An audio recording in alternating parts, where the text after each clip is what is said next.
Hello everyone, कैसे हैं आप सब। एक बार पुनः से कोचिंग क्लासेस पर स्वागत है। उम्मीद करता हूं आप सब अच्छे होंगे, मस्त होंगे, बेहतर होंगे और आप सभी की पढ़ाई बेहतर चल रही होगी।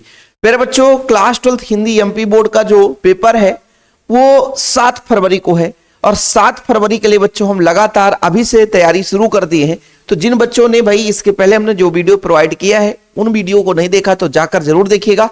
और आज हम बात करेंगे वितान भाग से बच्चों 100 ऑब्जेक्टिव क्वेश्चन, यानी ये प्रश्न जो है रिक्त स्थान में भी पूछे जा सकते हैं, बहुविकल्पी में भी, सही जोड़ी कैसे भी क्वेश्चन घुमा दे लेकिन आपसे बनेगा जब आप इसको पूरा कर लेंगे। ओके, चलिए शुरू करते हैं। हाँ, पहली बार आए चैनल को सब्सक्राइब कर लें और अपने दोस्तों तक इस वीडियो को जरूर शेयर करें, मैक्सिमम लोगों तक पहुंचाएं। अपने ग्रुप में बच्चों इतना हेल्प करें कि अपने ग्रुप में दोस्तों को है ना शेयर कर दें, है ना, अपने स्कूल के ग्रुप में शेयर कर दें, मैक्सिमम लोगों तक पहुंचाएं ताकि हमें भी थोड़ा सा मोटिवेशन मिले कि बच्चों का सपोर्ट प्यार भर भर के आ रहा है तो आपको भी भर भर के कंटेंट दें। ठीक है, चलिए शुरू करते हैं। और सारा चीज नोट्स में अवेलेबल रहता है।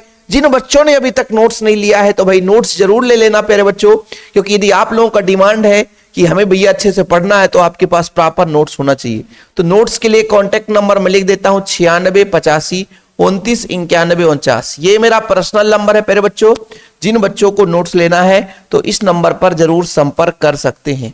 9685299149, 9685299149, 9685299149। नोट्स के लिए कितना लगता है सर? मात्र 100 रुपए। कितना? मात्र 100 रुपए। प्रॉपर नोट्स आपको मिलते हैं। चलिए शुरू करते हैं कहानी। एक एक प्रश्न देखेंगे बच्चों। सिल्वर वेडिंग पाठ के लेखक कौन है? तो मनोहर श्याम जोशी। मनोहर श्याम जोशी, ठीक है। कौन है बच्चों? मनोहर श्याम जोशी। कौन है? मनोहर श्याम जोशी। यशोधर बाबू अपना आदर्श किसे मानते थे? तो यशोधर बाबू अपना आदर्श किशन दा को मानते थे। किसको मानते थे प्यारे बच्चों? किशन दा को मानते थे। एकदम सुपर फास्ट रिवीजन है। यदि आप लोग सोते वक्त भी इस वीडियो को लगा लिए और ढंग से सुनते रहे, खाली समय में आप लोगों को भैया कुछ नहीं करना, मोबाइल में इस वीडियो को लगा लिए तो कान में मधुर स्वर के साथ आपको सुनाई देगा और आप उसको याद कर लेंगे। खाना भी खा रहे हैं फिर भी इस वीडियो को लगा लिए आप लोग सुन सकते हो, ऐसा कहानी रहेगा। ओके, चलिए टाइम लॉस नहीं करना है। यशोधर बाबू मूलतः कहां के रहने वाले थे बच्चों? तो मूलतः कुमायूं के रहने वाले थे। कहां के? कुमायूं के रहने वाले थे। यशोधर बाबू सर्वप्रथम किस पद पर नियुक्त हुए? तो बच्चों आप लोगों को देखने को मिलेगा कि मैक्सिमम जगह सेक्शन ऑफिसर है ना पदोन्नत होती है, लेकिन पहले वो कहां थे? तो बॉय सर्विस के रूप में पद पे कार्यरत थे सबसे पहले, इसके बाद सेक्शन ऑफिसर हुए। ठीक है, हालांकि ये दोनों आंसर एमपी बोर्ड मानता है, आप लोगों को भैया दोनों याद रखना है। यशोधर बाबू का पूरा नाम क्या था बच्चों? वाईडी पंत। वाईडी पंत। क्या बच्चों? वाईडी पंत। ओके, यशोधर ने लेखक ने यशोधर बाबू को किशन दा का कौन सा पुत्र कहा? तो इसे बच्चों इसका राइट आंसर होगा मानस पुत्र। क्या कहा? मानस पुत्र कहा। कुछ जगह अब रहता है दत्तक पुत्र, ठीक है, लेकिन भाई इसका राइट आंसर मानस पुत्र होगा, याद रखिएगा। आप लोगों को मानस पुत्र याद रखना है। यशोधर बाबू किस तरह के जीवन के पक्षधर थे? एकदम साधारण जीवन, सादगीपूर्ण, एकदम सिंपल जीवन के वो पक्षधर थे। बहुत हाई फाई प्रोफाइल में वो जीना नहीं चाहते थे, आधुनिकीकरण में वो बिल्कुल विश्वास नहीं करते थे। यशोधर बाबू के विवाह की कौन सी वर्षगांठ थी? तो 25वीं सालगिरह वो मना रहे थे। यशोधर बाबू अपने पत्नी तथा बच्चे से क्या चाहते थे? कि भाई वो पुरानी रीति रिवाज के आधार पर चले, हम जो परंपराओं का पालन करते हैं उसी आधार पर बच्चे भी चले, इसके वो पक्षधर में थे। मराठी भाषा में लिखी गई जूझ कहानी का हिंदी अनुवादक कौन थे? तो केशव प्रथम वीर। कौन थे? केशव प्रथम वीर। कौन थे बच्चों? केशव प्रथम वीर। कौन थे? केशव प्रथम वीर। ओके, चलिए तो 10 प्रश्न अपना यहां पे कंप्लीट होता हुआ आगे चलते हैं बच्चों अगले पेज में। प्रश्न क्रमांक 11 है, मराठी के आनंद के मराठी अध्यापक का नाम क्या था? सौंदलगेकर। मराठी शब्द भाषा पढ़ाते थे सौंदलगेकर। मंत्री जो है गणित पढ़ाता था। एक क्वेश्चन भी आता है कि लेखक को मंत्री क्या पढ़ाता था? तो गणित पढ़ाता था, लेकिन यदि यहां पर सौंदलगेकर की बात आ जाए तो मराठी। कहानी का शीर्षक जूझ का क्या अर्थ है? जूझ का मतलब क्या होता है? संघर्ष। जूझ का मतलब क्या होता है? संघर्ष। याद रखिएगा। जूझ रचना किस भाषा में लिखी गई थी? तो जूझ जो है मराठी भाषा में। किस भाषा में? मराठी भाषा में। लेखक पढ़ना क्यों चाहता है? ताकि हम समाज के प्रति अपना स्थान बना सके, पुरानी रीति रिवाज से दूर हो सके, लोगों के प्रति अपना स्थान बन जाए और अच्छा नौकरी मिल जाए, है ना। तो अच्छी नौकरी पाने के लिए वो क्या है, पढ़ना लिखना चाहता है लोगों के बीच में रहने के लिए कि अच्छे तरीके से हम अपना जीवन जी सकते हैं।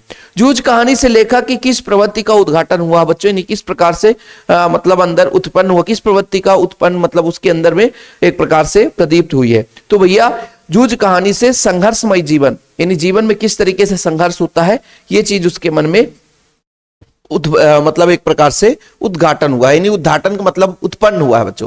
अतीत के दबे पांव पाठ के आधार पर कोठार, कोठार किस काम के आता था? कोठार मतलब एक बड़ा सा कमरा जहां हम सामान रखते हैं, तो अनाज जमा करने के लिए कोठार काम में आता है। ओके, मोहनजोदड़ो हड़प्पा से प्राप्त नर्तकी की मूर्ति किस संग्रहालय में रखी गई बच्चों? दिल्ली संग्रहालय में रखी गई। किसमें? दिल्ली संग्रहालय में। किसमें? दिल्ली संग्रहालय में। 100 प्रश्न करेंगे आज, है ना, तो आप लोगों को सुपर फास्ट थोड़ा सा वीडियो को और बढ़ा लेना है। मोहनजोदड़ो के घरों में टहलते हुए लेखक ओम थानवी को किसकी याद आई? तो राजस्थान के कुलधरा गांव की, ठीक है, राजस्थान के कुलधरा गांव की याद आई थी। ओके, चलिए आगे बात करते हैं। सिंधु सभ्यता की क्या विशेषता है? भाई सौंदर्य बोध, इसको पढ़ने की जरूरत नहीं है। मोहनजोदड़ो अपने समय में किसका केंद्र रहा है? सभ्यता का, पुराने समय में सभ्यता का केंद्र रहा है कि सब शिक्षित लोग थे वहां, सभ्यता अच्छी थी, परंपरा जो है वो सभ्यता की सबसे बढ़िया थी। सिंधु सभ्यता के सौंदर्य बोध को क्या नाम दिया गया? समाज पोषित। क्या नाम दिया गया बच्चों? समाज पोषित। सिंधु घाटी सभ्यता में कपास उगाए जाने का प्रूफ क्या था, क्या पहचान था? तो सूत्री वस्त्र के मतलब मिले थे, इससे पता चलता है कि भाई कपास रहा होगा, है ना। लेखक के अनुसार मोहनजोदड़ो का नगर कितने हजार साल पहले कहा बच्चों? तो 5000 साल पहले। कितने हजार साल? 5000 साल पहले। राखालदास बनर्जी मोहनजोदड़ो पर किस वर्ष आए थे? तो भैया मतलब किस वर्ष इनकी खोज हुई थी कुल मिलाकर? 1922 और 1921 में दयाराम साहनी जी, है ना। चलिए 1922 में राखालदास बनर्जी ने मोहनजोदड़ो की खोज की थी। इसके बाद रिक्त स्थान में बच्चों आप लोगों की देखा देखी सेक्शन की घड़ी भी क्या हो जाती है? सेक्शन की घड़ी भी सुस्त हो जाती है, सेक्शन की घड़ी भी सुस्त हो जाती है। सिल्वर वेडिंग के कथानायक को अपना आदर्श मानते, किस कथानायक को आदर्श मानते थे? सिल्वर वेडिंग के कथानायक किसंदा को अपना आदर्श मानते थे। मनोहर श्याम जोशी का जन्म कब हुआ? तो 9 अगस्त 1933। 9 अगस्त 1933 कब हुआ? 9 अगस्त 1933। किसंदा ने यशोधर बाबू को, है ना, कितने रुपए उधार दिए थे बच्चों? तो 50 रुपए उधार दिए थे। कितने उधार दिए थे? 50 रुपए। कितने उधार दिए थे? 50 रुपए उधार दिए थे। अगला देखिए, सिल्वर वेडिंग में भूषण ने अपने पिता को उपहार के रूप में क्या दिया था? तो ऊनी ड्रेसिंग गाउन दिया था। क्या दिया था? ऊनी ड्रेसिंग गाउन। सिल्वर वेडिंग कहानी में प्रयुक्त पात्र यशोधर पंत यानी वाईडी पंत, यशोधर पंत का पूरा नाम वाईडी पंत की शादी के कौन सी सालगिरह का वर्णन किया गया बच्चों? तो 25वीं सालगिरह का वर्णन। रिक्त स्थान में देखो बहुविकल्पी में भी ऐसा क्वेश्चन देखने को मिल जाता है। चलिए आगे चलते हैं। यशोधर बाबू के दफ्तर में लौटते हुए रोज जाने की रीति अपनाई थी। जब दफ्तर से लौटते थे तो रोज बिड़ला मंदिर जाया करते थे। कहां जाते थे? बिड़ला मंदिर। यशोधर बाबू मूलतः कहां के रहने वाले थे बच्चों? तो कुमायूं के रहने वाले थे। देखो ऑनलाइन में भी आपका कहां के रहने वाले थे, रिक्त स्थान में भी आ जाएगा, कुमायूं के रहने वाले थे। दिनमान साप्ताहिक हिंदुस्तान पत्रिका के संपादक जोशी जी का निधन कब हुआ? तो 30 मार्च 2006 में, है ना, मनोहर श्याम जोशी का मृत्यु हुआ था। यशोधर बाबू का तीसरा बेटा स्कॉलरशिप लेकर कहां चला गया था? तो अमेरिका चला गया था। कहां चला गया था बच्चों? अमेरिका चला गया था। कहां चला गया था? अमेरिका चला गया था। यार आप लोगों से गुजारिश है कि आप लोगों के लिए इतना मेहनत किया जाता है कि प्रॉपर कंटेंट बनाया जाता है, इसलिए वीडियो को लाइक कर दिया करो और चैनल को सब्सक्राइब कर लो। और जिन बच्चों को नोट्स लेना है तो नोट्स लेने के लिए मात्र कितने चार्ज है सर? 100 रुपए, मात्र 100 रुपए। बढ़िया। आप लोगों को 80 पेज का ऑब्जेक्टिव मिलेगा। कितने पेज का? हैंड रिटेन 80 पेज का ऑब्जेक्टिव मिलेगा जो नोट्स लेगा बच्चों। नोट्स के लिए कांटेक्ट नंबर है 96, क्या है कांटेक्ट नंबर है? 96 85 29 91 49। प्रॉपर तैयारी करना है तो प्रॉपर नोट्स होना चाहिए। मात्र 100 रुपए में बढ़िया नोट्स आपको दिया जाता है, तो जरूर आप कांटेक्ट कर लें। यशोधर बाबू को तीसरा बेटा कहां चला गया था बच्चों? तो अमेरिका चला गया था, है ना। चलिए आगे बात करते हैं। लेखक आनंद यादव की मां धूप में क्या थाप रही थी? तो धूप में क्या थाप रही थी? कंडी, है ना, गोबर के कंडे, आप सबको पता होगा। सौंदलगेकर मास्टर जो है किस भाषा के कवि थे? तो मराठी भाषा के। ठीक है। आनंद यादव का पूरा नाम क्या था? आनंद रतन यादव। ठीक है। जूझ कहानी लड़ते जूझते किसान मजदूरों के संघर्ष की झांकी है। संघर्ष किसकी झांकी है? संघर्ष की झांकी है। ठीक है। जूझ कहानी में लेखक के घर कोल्हू कब शुरू होता था बच्चों? तो दिवाली के बाद। कब शुरू होता था? तो दिवाली के बाद शुरू होता था। ओके, चलिए। देसाई के बाड़े का बुलावा दादा के लिए सम्मान की बात थी। ठीक है, क्या लिखा था? सम्मान की बात थी। जूझ कहानी में लेखक अध्यापक किससे प्रेरणा लेकर वो कवि बनना चाहा? सौंदलगेकर, जो मराठी पढ़ाते थे, सौंदलगेकर से है ना प्रेरणा लेकर के वो कवि बनना चाहता था। जूझ गद्य की विधा है आत्मकथात्मक उपन्यास। कैसी विधा है? आत्मकथात्मक उपन्यास। सौंदलगेकर मास्टर क्या पढ़ाते थे? मराठी पढ़ाते थे। शर्त के अनुसार पाठशाला से पहले आनंदा को कितने सवेरे तक काम करना पड़ता था? भैया विद्यालय जाने से पहले 11 बजे तक तुम काम करोगे तभी विद्यालय जाओगे। और आजकल के बच्चों को क्या है, स्कूल मान लीजिए जितना बजे लगना है 9 बजे से चालू हो जाते हैं स्कूल जाने के लिए, धीरे धीरे धीरे धीरे पहुंचते हैं। मैं भी विद्यालय जाता हूँ, मैं लगभग 10:10, 10:05, 10:15 पहुंच जाता हूँ। और बच्चे आना शुरू हो जाते हैं।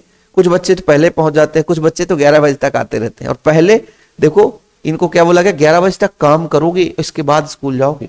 फिर भी इन्होंने बढ़िया पढ़ाई की। और आजकल के बच्चों को सारी सुविधाएं दे दी जाती है, फिर भी बच्चे क्या होते हैं, पढ़ने के लिए कोशिश नहीं करते। समझ रहे हो ना? चलिए, कहानी जूझ एक किस प्रकार की झांकी है? एक ग्रामीण किसान की शिक्षा प्राप्ति के लिए ललायत पुत्र, मतलब एक गांव के एक लड़का है जो ललायत पुत्र है, किसान का पुत्र है, जो शिक्षा प्राप्त करने के लिए बिल्कुल आतुर है।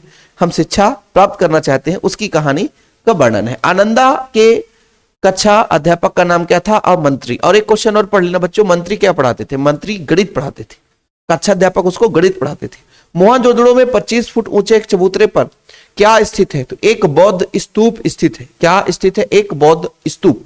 मोहनजोदड़ो में 25 फुट ऊंचे चबूतरे पर एक बौद्ध स्तूप स्थित है। मोहनजोदड़ो में लगभग कितने कुएं थे बच्चों? तो 700 कुएं, लगभग 700 कुएं थे। कितने कुएं थे? लगभग 700 कुएं थे। ओम थानवी ने राजस्थान के जयपुर से निकलने वाली पत्रिका समूह के साप्ताहिक पत्र किससे अपने पत्रकार जीवन की शुरुआत की बच्चों? तो साप्ताहिक पत्र का नाम था इतबारी। ठीक है। मोहनजोदड़ो के वास्तुकला की तुलना चंडीगढ़ के नगर के साथ की गई है। किससे? चंडीगढ़ के नगर के साथ की गई है। किसनदा का वास्तविक नाम क्या था? कृष्णानंद पांडे था। यशोधर बाबू ने मैट्रिक की परीक्षा किस स्कूल में पास की थी? तो रैमजे स्कूल। ये आप लोग याद रखना, रैमजे स्कूल। रोजी रोटी की तलाश में आए यशोधर पंत को किसके शरण दी? तो किसनदा ने शरण दी थी। किसने दी थी? किसनदा ने शरण दी थी। यशोधर बाबू अपनी पत्नी तथा बच्चों को क्या चाहते थे? है ना, बच्चों से अपना सम्मान चाहते थे कि भैया पुरानी रीति रिवाज परंपराओं के आधार पर चले ताकि सम्मान बना रहे। किसनदा का यशोधर को क्या कहकर, अच्छा भाई चलो इसका आप लोग आंसर बताना है। प्रश्न क्रमांक 55, किसनदा यशोधर को क्या कहकर बुलाते थे? ये आप लोगों के लिए होमवर्क है। जूझ उपन्यास के हिंदी अनुवादक का नाम? तो केशव प्रथम वीर। ये तो आप लोगों ने पढ़ लिया है, केशव प्रथम वीर। कौन है बच्चों? केशव प्रथम वीर। आनंद यादव का मन किस बात के लिए तड़पता था? स्कूल जाने के लिए, विद्यालय जाने के लिए। यहां पर विद्यालय भी लिख सकते हो, स्कूल भी लिख सकते हो, हिंदी में लिख लेना विद्यालय जाने के लिए। लेखक आनंद यादव और उसकी मां किससे पास गए थे? तो दत्ताजी राव के पास गए थे। किसके पास गए थे? दत्ताजी राव के पास गए थे। पाठशाला जाने के लिए लेखक में सबसे पहले किससे बात कही थी? तो अपने मां से बात कही थी कि हमें भी पाठशाला जाना है, हमें भी विद्यालय जाना है। मंत्री मास्टर लेखक को क्या कहकर पुकारते थे? आनंदा। क्या कहते थे? आनंदा कहकर पुकारते थे। और यहां पर आपको व्हाट्सएप नंबर मिल जाएगा। जिन बच्चों को नोट्स लेना है तो ये मेरा पर्सनल नंबर है। ठीक है। व्हाट्सएप कितना चार्ज है सर? मात्र 100 रुपए। कितना चार्ज है? मात्र 100 रुपए। ऑल चैप्टर के नोट्स मिलेंगे हिंदी के। ओके, चलिए आगे बात करते हैं बच्चों। जूझ कहानी मुख्यतः लेखक की किस प्रवृत्ति को उजागर करता है? तो संघर्ष को बताता है। ये तो आप लोगों ने पढ़ लिया कि संघर्ष है। जूझ मतलब संघर्ष। ईख से गुड़ ज्यादा निकले, इसलिए गांव के लोग क्या करते थे? ईख को खेत में थोड़ा देर तक रखते थे, मतलब खड़े रहने देते थे, लंबे समय तक देर तक खड़े रहने देते थे ताकि अच्छा सा रस हो जाए और ज्यादा गुड़ निकले, है ना। कागज और पेंसिल ना होने पर लेखक कविता कैसे लिखता था? पत्थर पर, है ना, छोटे छोटे जो कंकड़ हैं उससे लिखने की कोशिश करता था। ठीक है, समझ रहे हो ना। चलिए आगे देखते हैं। सिंधु सभ्यता में ईंटों का बनावट क्या था? देखो बच्चों 1:2:4। आप अनुपात की बात करो, चाहे इसको ऐसा भी लिखो 4:2:1, तो ये लंबाई चौड़ाई ऊंचाई हो जाएगी। और इधर से लोगे तो ऊंचाई चौड़ाई लंबाई हो जाएगी। तो लंबाई चौड़ाई ऊंचाई का अनुपात 4:2:1 है। और इसका उल्टा करोगे तो 1:2। ईंट की है, ये तो नहीं बोला कि लंबाई चौड़ाई ऊंचाई की बात कर, ऐसा बोले कि लंबाई चौड़ाई और ऊंचाई का अनुपात बताओ, तो लंबाई चौड़ाई ऊंचाई। यदि आ गया ऊंचाई चौड़ाई लंबाई की बात करो तो ऊंचाई चौड़ाई लंबाई, ये याद रखिए आप लोग। सिंधु सभ्यता की खुदाई में प्राप्त नर्तकी की मूर्ति अब किस संग्रहालय में है बच्चों? तो दिल्ली संग्रहालय में। मोहनजोदड़ो की वास्तुकला की तुलना किस नगर से की गई है? तो ये प्रश्न भी आपका रिपीटेड है, चंडीगढ़ से की गई है। हाँ, ये प्रश्न बहुत महत्वपूर्ण है। सिंधु घाटी सभ्यता में कौन से फल उगाए जाते थे? तो अंगूर और खजूर। क्या बच्चों? अंगूर और खजूर। क्या उगाए जाते थे? अंगूर और खजूर। ओके। मोहनजोदड़ो नगर कितने साल पहला है, पुराना है? तो 5000। आपका मोहनजोदड़ो से प्राप्त महाकुंड की लंबाई चौड़ाई ऊंचाई कितनी है? लगभग है, बुक में तो 29 फुट देखने को कहीं कहीं मिल जाता है, ये 23 फुट ही मिल जाता है, ये 7 फुट ही मिलता है। तो ये आप लोगों को, लेकिन 40 फुट 25 7 फुट ऐसे याद रखना है आप लोगों को, ठीक है। मोहनजोदड़ो की गलियों तथा घरों को देखकर लेखक को किस प्रदेश की बात की जा रही है? तो यहां पर प्रदेश पूछ दिया तो राजस्थान, प्रदेश पूछा तो राजस्थान। अजायब घर में तैनात व्यक्ति का क्या नाम था? अली नवाज या मोहम्मद नवाज? ठीक बताना है आप लोगों को। इसमें से ऑप्शन में आप लोगों को एक और होमवर्क दे देता हूं, ठीक है। प्यार भरा कमेंट बताना आप लोग, इसका होमवर्क है। सत्य असत्य बताना है बच्चों, ठीक है। सत्य असत्य आपको बताना है, सत्य असत्य आपको बताना है। तो प्रश्न यहां पर देखते हैं।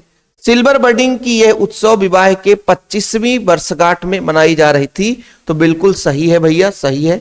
यशोधर बाबू की शादी 6 फरवरी 1957 को हुई थी, तो ये गलत है, क्योंकि कब हुई थी? 1947 को हुई थी। कब हुई थी? 1947 को हुई थी, इसलिए असत्य है। यशोधर बाबू की पत्नी अक्सर बच्चों का ही साथ देती थी, बिल्कुल सही है। यशोधर बाबू गोल मार्केट से सेक्रेटरी तक स्कूटर से आते जाते थे।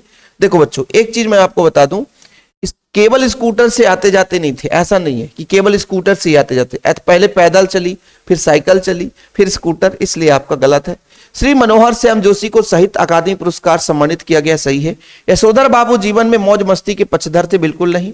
पुराने रीति रिवाज के अनुसार चलना चाहते थे, वो मौज मस्ती है ना, दोस्तों के साथ दोस्ती करो, ऐसा सिस्टम उनके जीवन में नहीं था। ठीक, चलिए आगे चलते हैं, है ना। चलिए, आप लोगों का प्यार सपोर्ट बना रहे भाई। चैनल पे पहली बार चैनल को सब्सक्राइब कर लें, दोस्तों तक शेयर करें। यशोधर बाबू ने पजामा कुर्ते पर ऊनी ड्रेसिंग गाउन पहना, ये बिल्कुल सही है, ठीक है। यशोधर बाबू जोशी ने हम लोग, बुनियाद, मुंगेरी लाल की हसीन, हम सपने, हम राही एवं जमीर आसमान जैसे धारावाहिक लिखे, बिल्कुल सही है। जूझ कहानी गोदान उपन्यास का अंश है, ये गलत है बच्चों, ठीक है। मंत्री नामक मास्टर प्राय छड़ी का प्रयोग करते थे, छड़ी का प्रयोग नहीं करते थे, सही है ना, नहीं करते थे वो छड़ी का प्रयोग, छड़ी का प्रयोग वो नहीं करते थे, ओके, छड़ी का प्रयोग नहीं करते, इसलिए सही है। यदि आ जाता छड़ी का प्रयोग करते थे तो गलत हो जाता। लेखक आनंद यादव के कक्षा 5वीं में दाखिला लिया, बिल्कुल सही है, ठीक है। सौंदलगेकर मास्टर कविता बहुत अच्छे ढंग से पढ़ाते थे, सही पढ़ाते थे भाई, अच्छा कविता पढ़ाते थे। 5वीं कक्षा में प्रवेश किया। लेखक ने पढ़ाई के लिए सबसे पहले अपने माँ से बात कही थी, बिल्कुल सही है। कविताओं के साथ खेलते हुए लेखक आनंद यादव को 2 बड़ी शक्तियां प्राप्त हुई, ये बिल्कुल सही है भाई, ठीक है। आगे देखते हैं बच्चों, अपना आप ज्यादा प्रश्न बचा नहीं है, 10 प्रश्न और है। मोहनजोदड़ो की गलियां तथा घरों को देखकर लेखक को राजस्थान का ख्याल आया, ये भी आपका सही है। आखिरी के 10 क्वेश्चन आप लोगों के लिए सुपर फास्ट बच्चों। सिंधु घाटी सभ्यता मुख्यतः खेतीहार और पशुपालन का सभ्यता था, बिल्कुल सही है ना। सिंधु घाटी सभ्यता में संतरे अमरूद के फल उगाए जाते थे, ये गलत है बच्चों, है ना। सिंधु घाटी सभ्यता में पत्थर और तांबे का प्रयोग नहीं होता था, गलत है, क्योंकि होता था बच्चों, इसलिए गलत है। नहीं शब्द बोला इसलिए गलत है। मोहनजोदड़ो में सूती की कताई बुनाई के साथ रंगाई का कार्य होता था, ये आपका बिल्कुल सही है, ओके। सत्य सत्य वाले प्रश्न आप लोग देख लो, ऐसे क्वेश्चन पूछे जाते हैं, आप लोगों को फिर परेशान नहीं होना पड़ेगा। महाकुंड के 3 तरफ किसके कमरे थे? तो महाकुंड में भाई चारों तरफ कौन रहेगा? साधु संत रहेगा, तो साधु संत का, है ना, आपका ये कुटिया रहेगी। महाकुंड में पानी की प्रबंध के लिए क्या की गई थी बच्चों? कुएं बनाए गए थे। क्या बनाए गए थे? कुएं बनाए गए थे। महाकुंड में ईंटों के बीच में चूने और चिरोड़ी के गारे का इस्तेमाल किया गया था, किस लिए किया गया था? क्यों किया गया था?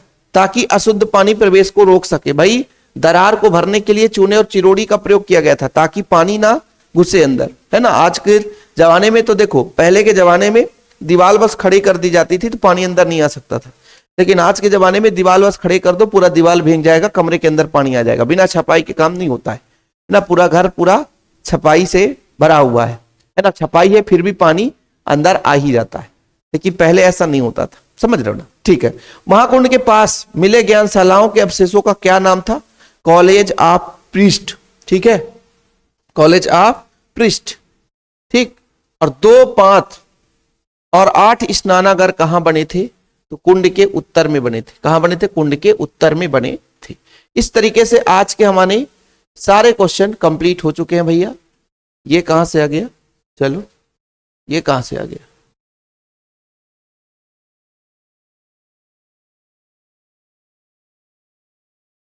कोई बात नहीं भाई, कहां से बैक हो रहा भाई?